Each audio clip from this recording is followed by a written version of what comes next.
তৃণমূলকে রাজক্ষমতা দিয়েছিল পশ্চিমবঙ্গে, সেই তৃণমূল নেতৃত্ববৃন্দর মধ্যে আজকে 30 থেকে 60% কিন্তু তৃণমূলের সঙ্গে নেই।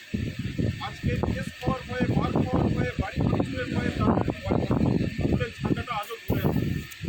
একটা কথা মনে রাখতে হবে, এই সমাজটা কুচবিহারবাসী, এই সমাজটা বারাসাত ব্লকবাসী, এই সমাজটা রাজ্যবাসী।